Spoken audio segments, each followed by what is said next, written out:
எபிரேயருக்கு எழுதின நிருபம் 5ஆம் அதிகாரம் 7ஆம் வசனம். அவர் மாம்சத்தில் இருந்த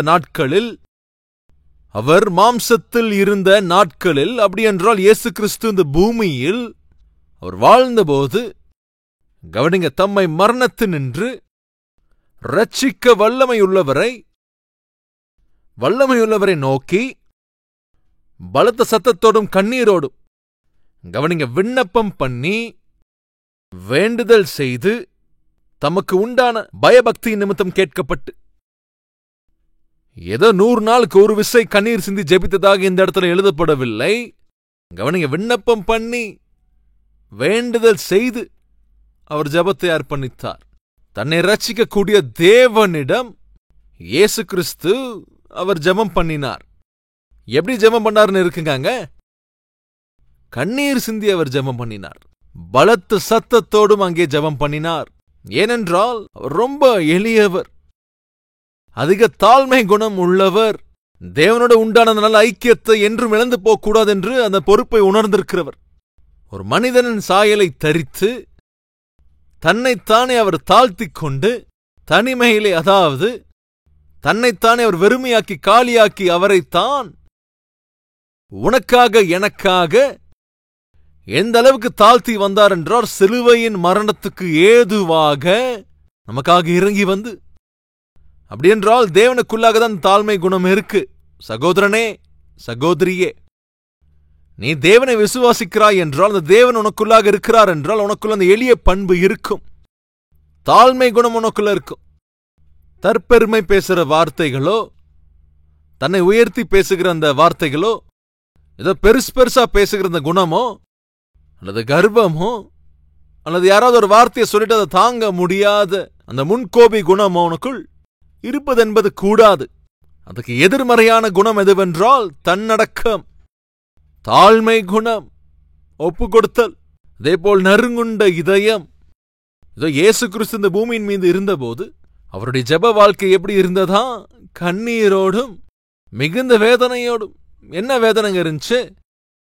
பைபிள் இருக்கு பாத்தீங்களா? மகா அதிகமா, அதாவது வாசிங்க, பலத்த சத்தத்தோடும் அதிக வேதனையோடும் தான் அவர் கண்ணீர் சிந்தி நமக்காக ஜெபித்தார்.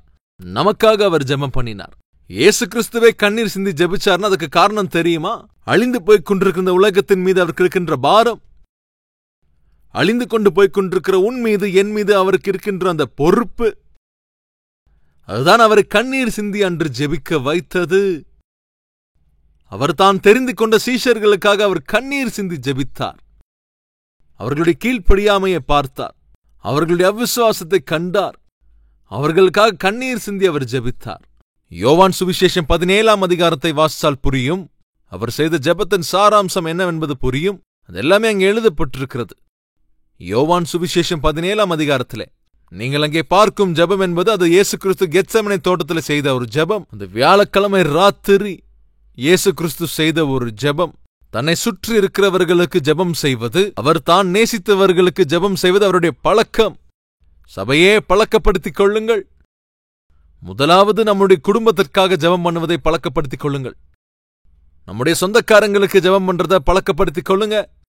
நம்முடைய நண்பர்களுக்காக ஜெபம் பண்ணுவதை பழக்கமாக்கிக் கொள்ளுங்க. உங்களுக்கு ஒரு நற்செய்தி நான் சொல்ல ஆசைப்படுகின்றேன்.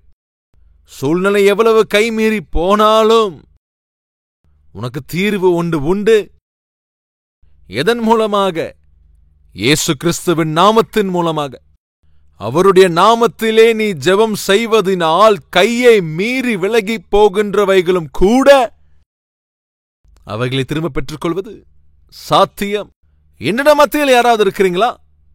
ஆரோக்கியம் கைவிட்டு போயிருச்சு, என் குடும்பம் கையை விட்டு போய்விட்டது, என் மகளுடைய எதிர்காலம் என் கையை விட்டு போய்விட்டது, என் மகளின் குடும்பம் என்று கை நழுவி போய்விட்டது, எனக்கு வரவேண்டிய ஆஸ்தி தட்டி பறிக்கப்பட்டிருக்கிறது, எனக்கு வரவேண்டிய ப்ரமோஷன் நிறுத்தப்பட்டிருக்கிறது, எனக்கு வரவேண்டிய உத்தியோகம் நிறுத்தப்பட்டிருக்கிறது, எனக்கென்று வரவேண்டிய ஆஸ்தி நிறுத்தப்பட்டிருக்கிறது, விசா ரிஜெக்ட் ஆகியிருக்கிறது. எவைகளை என்று நீ நினைக்கின்றாய்? கையை விட்டு போய்விட்டது, கை நழுவி விட்டது என்று எதை குறித்து நீ யோசிக்கின்றாய்? கவனி, நீ கை நழுவி போய்விட்டது என்று எண்ணுகிறாய். ஜெபத்திலே வல்லமை உண்டு. அந்த ஜெபம் கை நழுவி போனவைகளை திரும்ப கொண்டு வந்து உன்னுடைய கரத்திலே மீண்டும் அது சேர்க்கக்கூடும்.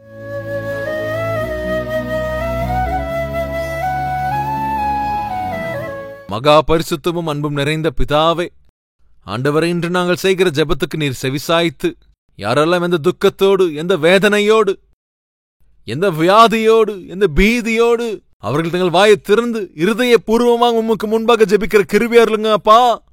அவர்கள் ஜெபத்துக்கு செவிசாய்த்து உம்முடைய நாமத்தை மகிமைப்படுத்துங்க அப்பா. ஆச்சரிய காரியங்களை நடத்துவதில் உமக்கு நிகர் யார்? அற்புதங்களை செய்வதில் உமக்கு நிகர் யார் உண்டா அப்பா?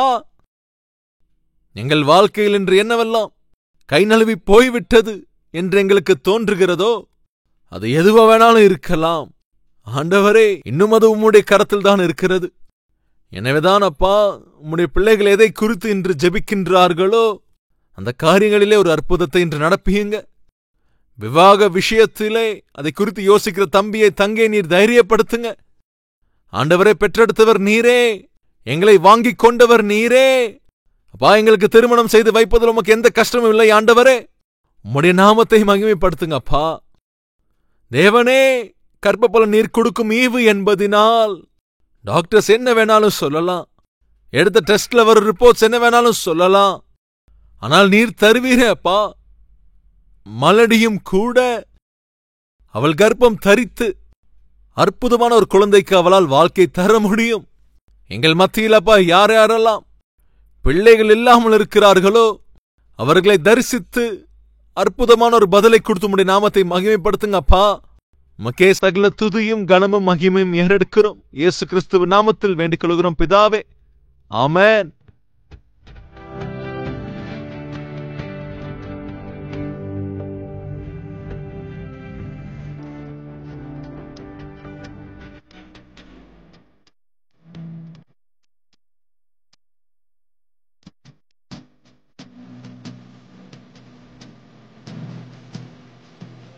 இந்த சுருக்கமான செய்தி உங்களுக்கு ஆசீர்வாதமாக இருந்திருக்குமென்றால் பிறருக்கும் ஷேர் செய்யுங்கள், லைக் செய்யுங்கள்.